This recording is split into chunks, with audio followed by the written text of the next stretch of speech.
బెంగాల్లో గెలుపు అంత ఆషామాషి కాదు అంటూ శ్రీహరి మంగళంపల్లి గారికి సంబంధించిన ఒక కథనం చూద్దాం. పశ్చిమ బెంగాల్ ఓటర్ల ప్రత్యేక లోతైన సవరణ వల్ల నష్టపోతున్నది బీజేపీనే. అడుసు తొక్కనేలా కాలు కడగనేలా బీజేపీకి ఏదో ఎలక్షన్ కమిషన్ సుప్రీంకోర్టు సహాయపడుతున్నట్టుగా బిల్డప్. మమతా కాంగ్రెస్ కమ్యూనిస్టులు ఆడుతున్న నాటకంలో దేశం మోసపోతుంది. బెంగాల్లో ముస్లిం డామినేటెడ్ ఏరియాలో సుమారు 85 సీట్ల తృణమూల్ కాంగ్రెస్ గతంలో 80% ఓట్లు పడ్డాయి.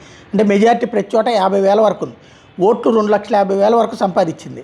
ఒక 20% మైనార్టీ ఓట్లు అన్ని పార్టీలు కూడా పంచుకున్నాయి. ఇప్పుడు ఆ నియోజకవర్గాల్లో ఈ ప్రత్యేక రివిజన్ ద్వారా సరాసరి తొలగించిన ఓట్లు 5,000. అంటే ఒకవేళ ఈ 5,000 దొంగ ఓట్లు వేసుకోపోయిన మమతకి పోయింది ఏమీ లేదు, ఏకతో సమానం. ఇక మమత గతంలో 5,000 కంటే తక్కువ మార్జిన్తో ఓడిన సీట్లు 35. ఇందులో ఒక 2-3 వేల ఓట్లు సర్లో తొలగిస్తే ఇప్పుడు ఆమె హిందువులకు వ్యతిరేకంగా చేసుకున్న ప్రచారంలో ముస్లిం ఓట్లు దగ్గరికి చేరి ఆ మార్జిన్ సులభంగా ఆమె వైపు వెళ్ళిపోతుంది. గతంలో బీజేపీ తక్కువ మార్జిన్తో ఓడిన ఒక 20 సీట్లు ఈ సర్లో దెబ్బతింటాయి. బీజేపీ ఎలాగూ టగ్ ఆఫ్ వార్లో తన ఓట్లే తను వేయించుకోలేకపోతే ఈ చచ్చినోళ్ల ఓట్లు ఎలా వేసుకుంటుంది విడ్డూరం కాకపోతే? ప్రతి ముస్లిం నియోజకవర్గంలో 70% ఓట్లు తెచ్చుకున్న తృణమూల్కి ఈ 2% సర్ తొలగింపు ఒక లెక్క.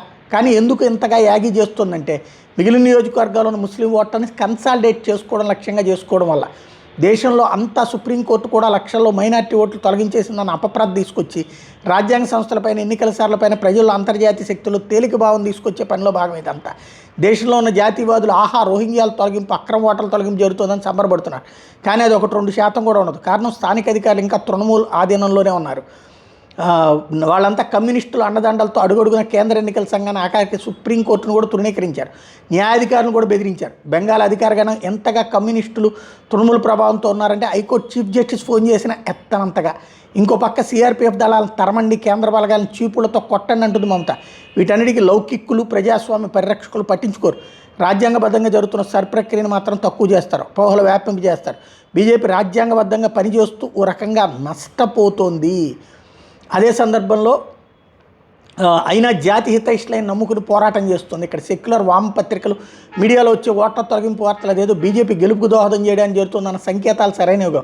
ఇప్పుడు బీజేపీ అక్కడ గెలిచే గెలుపు 100% ప్రజల సంపూర్ణ మద్దతుతో జరగబోయేది. ఆ గెలుపు తక్కువ చేసే కుట్రలో మనం ఎవ్వరం భాగస్వాములం కాకూడదు. గెలుపుకి ఈవీఎంలు సర్లు ఏవి ఉపయోగపడవు. ఒక రహస్యం అర్థం కావాలి. ప్రజాస్వామ్యంలో రిగ్గింగ్ చేసుకోవాలన్నా, దొంగ ఓట్లు వేసుకోవాలన్నా ప్రజాబలం కావాలి. అర్థమవుతుందా?